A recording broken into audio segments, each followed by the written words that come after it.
গণিত পাঠশালায় তোমাদের সকলকে স্বাগত।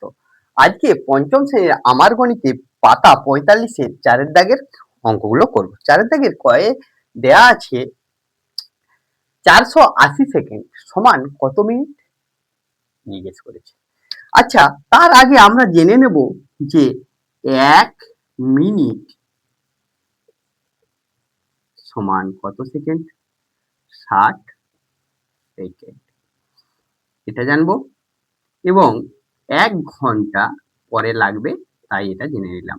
১ ঘন্টা সমান ৬০ মিনিট। এই দুটো জিনিস আমরা জেনে রাখলাম। দেখো, সেকেন্ডকে কিসে প্রকাশ করতে বলেছে? মিনিটে প্রকাশ করতে বলেছে। তাহলে আমরা জানি ৬০ সেকেন্ডে ক মিনিট হয়? ১ মিনিট হয়। তাহলে সেকেন্ডকে মিনিটে আনতে গেলে কি করতে হবে? ৬০ দিয়ে ভাগ করব। তাহলে সলিউশনটা কি হবে?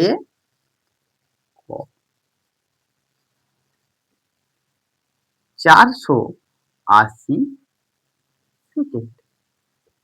এটাকে আমরা ৬০ দ্বারা ভাগ করব।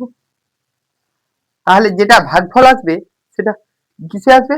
মিনিটে আসবে। তাহলে দেখো, আমরা ভাগ করার সময় এখানে কটা অঙ্ক দেওয়া আছে? দুটো। এখানে ২ অঙ্ক দেখব। এখানে ৬০ আছে, এর ২ অঙ্ক নিলে ৪৮ আসবে, ছোট হয়ে যাচ্ছে। তাহলে আমাকে ৩টা অঙ্ক দেখে নিতে হবে। ৪৮০ ৬০-এর থেকে বড়। এবার আমরা গুণ করে করে দেখব।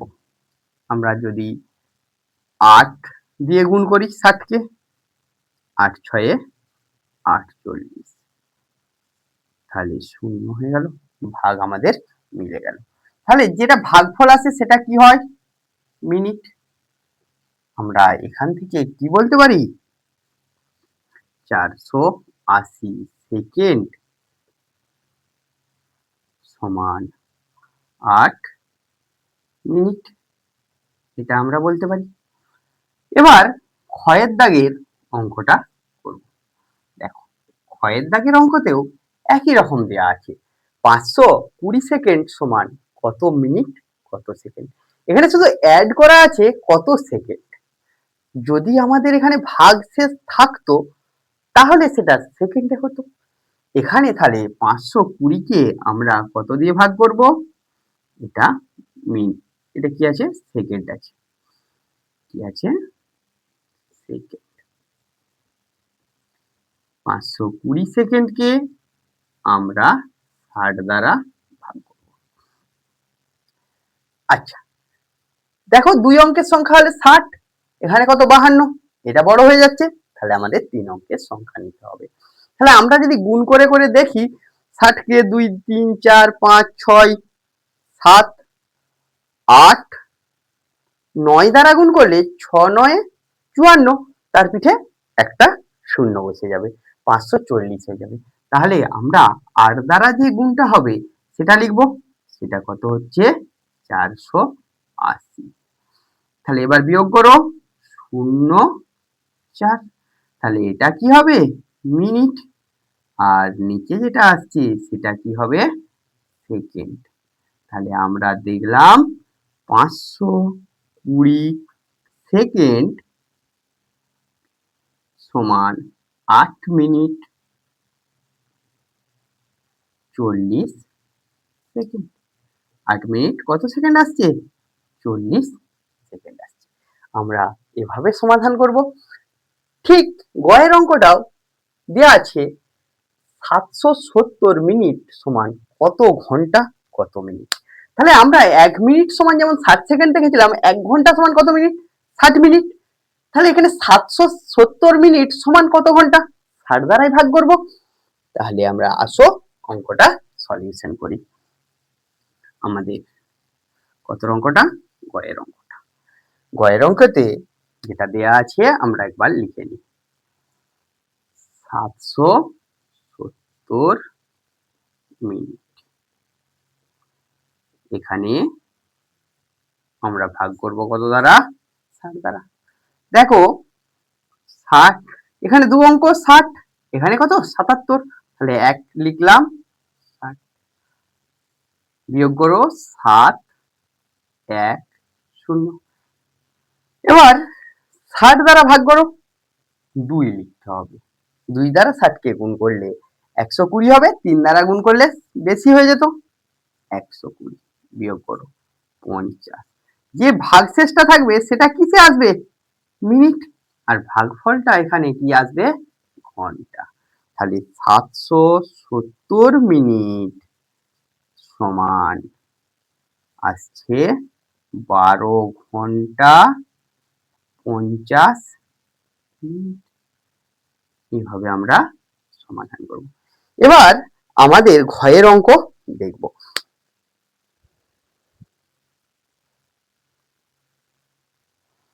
দেখো এখানে 4 দাগের ঘয়ের অঙ্কে দেয়া আছে 3870 দিনে কত মাস কত দিন। তার আগে আমরা জেনে নেব যে 1 মাস সমান কত দিন? 30 দিন। তাহলে 30 দিনে ক মাস হয়? 1 মাস হয়। ঠিক 1 বছর সমান 12 মাস। এই দুটো জিনিস আমরা একটু জেনে নিই। তারপর অঙ্কটা করব, ঘয়ের দাগের অঙ্ক। দেখো সলিউশনটা কি হবে? দিনে দেয়া আছে, তাকে আমাদের কিসে নিয়ে আসতে হবে? মাসে। আমরা জানি 30 দিনে কত মাস? 1 মাস। তাহলে আমরা 30 দিয়ে যদি এই দিনটাকে ভাগ করি, যে ভাগফলটা আসবে সেটা মাসে আসবে, আর যে ভাগশেষটা আসবে সেটা কিসে আসবে? দিনে আসবে। 30 দ্বারা ভাগ করব। 30 একে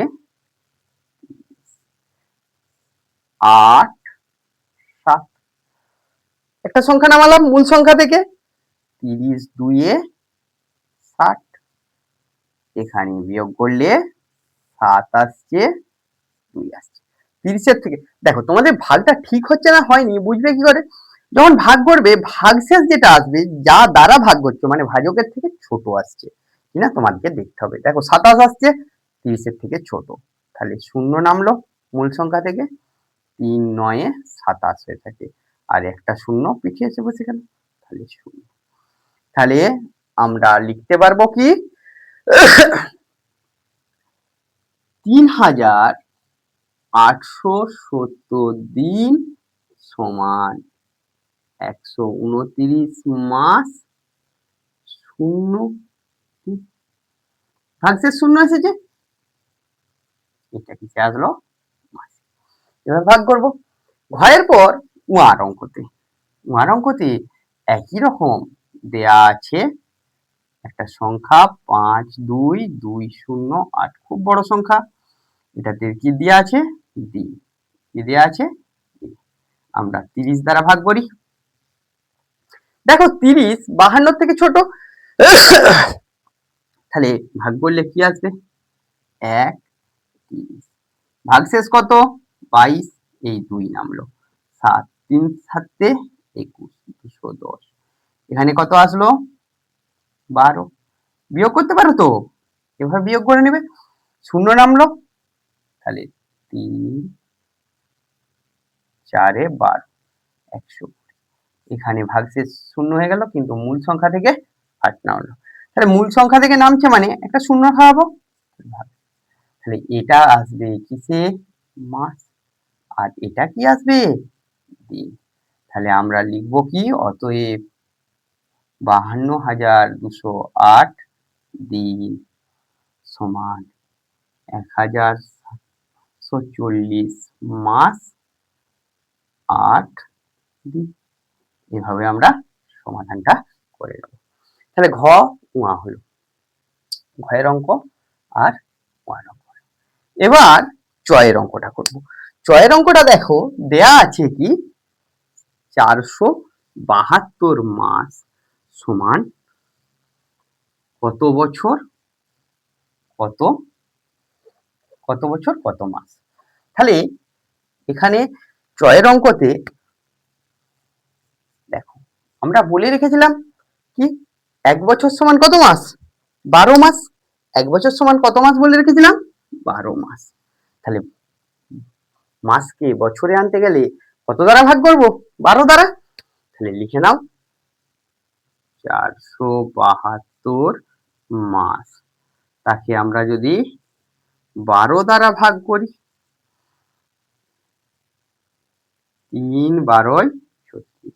দেখো 4 দ্বারা গুণ করে দিলে 12 কে 48 হয়ে যায়, 47 থেকে বড় হয়ে যেত। 1। এবার 12 ঘরের নামটা জানো? 8 12 96, 9 12 108, 108। এখানে 4 নাম। এটা মাস হবে আর এটা কি হবে? বছর। তাহলে আমরা 472 মাস সমান পেয়ে গেলাম 39 বছর 4 মাস। এরপর 6-এর পর 6-এর অঙ্কতে, 6-এর অঙ্কতে 366 মাস দেওয়া আছে। ঠিক একই রকম অঙ্ক, 366 মাস। তাকে বছরে আনতে গেলে কত দ্বারা ভাগ করব? 12 দ্বারা। 3 12 36। এখানে 6 নামলো, 0 মূল সংখ্যা থেকে নামছে তাই 0 খাওয়ালাম। তাহলে এখানে 6। এটা মাস হবে আর এটা কি হবে? বছর হবে। তাহলে আমরা পেয়ে গেলাম কি 366 মাস সমান 30 বছর 6 মাস। এভাবে আমরা মাস দেয়া থাকলে বছরে নিয়ে আসতে পারবো। বর্গের জোড় অঙ্কটা কিছুক্ষণ আগেই লিখেছিলাম, 1 ঘন্টা সমান কত মিনিট? 60 মিনিট। তাহলে বর্গের জোড় অঙ্কতে দেওয়া আছে 420 মিনিট সমান কত ঘন্টা? বর্গের জোতে আমাদের দেওয়া আছে 420 মিনিট। তাহলে ঘন্টায় আনতে গেলে কি করব? 60 দ্বারা ভাগ করব। আমরা 60 দ্বারা ভাগ করছি। 7 6 42, তার পিঠে 0। এটা 0 আসলো, এটা ঘন্টা। তাহলে অতএব 420 মিনিট সমান আমরা পেয়ে গেলাম কত? 7 ঘন্টা। এভাবে আমাদের সমাধানগুলো হবে। দেখো 4-এর দাগের আমার সমস্ত অঙ্ক সারা হয়ে গেল। এবার 5-এর দাগের অঙ্কেতে কি দেয়া আছে আমরা একটু দেখে নেব। দেখো দেবব্রত বাবু তাদের 6 মাসের আয় দিয়ে 7 মাসের খরচ চালান। তার মাসিক খরচ 12,270 টাকা হলে মাসিক আয় কত? তাহলে 6 মাসের এখানে কি দেয়া দিয়েছে? 6 মাসের আয় সমানই 7 মাসের খরচ। এটা তো বলে দেওয়া আছে, পেলাম। তাহলে 1 মাসে খরচ করছেন কত?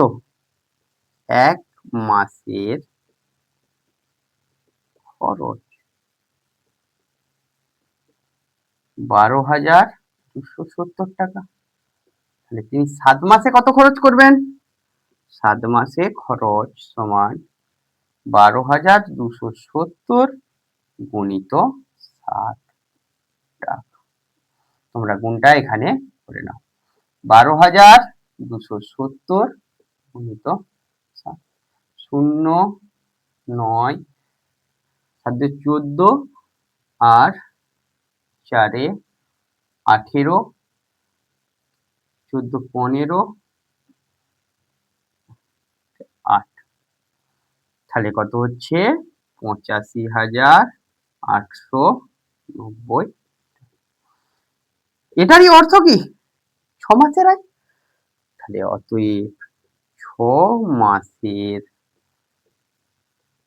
আয় কত টাকা? 85,890 টাকা।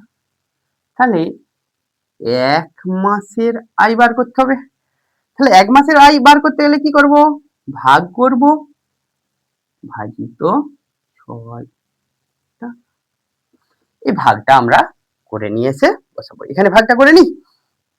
চলো 8 5 8 9 0, 85,890। 6 দ্বারা ভাগ করছো 1 6, এখানে কত আসলো? 2 5 4 24, কত আসবে 1, 8 নামলো, তাহলে 3 6 18, ভাগ মিলে গেল, 9 নামছে, 1 এখানে 6, তাহলে এখানে কত হচ্ছে 1 0, ভাগশেষ 1, এটা 3 হবে, সরি 3 হবে, বিয়োগ করো 9 থেকে 6, 5 30, এখানে ভাগ মিলছে। তাহলে আমাদের এক মাসের আয় কত? 14,300, 14,315 টাকা, 14,315 টাকা। তোমার ভাগটা একটু বড় জায়গায় করে নিও। দেখো এভাবে তোমরা গণিত পাঠশালার ক্লাস ভালো লাগলে গণিত পাঠশালা ইউটিউব চ্যানেলকে সাবস্ক্রাইব করো ও পাশের বেল আইকনটি প্রেস করো। গণিত পাঠশালা বাই অনুপ ফেসবুক পেজকে ফলো করো, বন্ধুদের মধ্যে শেয়ার করো, কমেন্ট করো, লাইক করো। তোমাদের একটা লাইক আমাদের ভিডিও বানাতে অনেক উদ্বুদ্ধ করে। Thank you.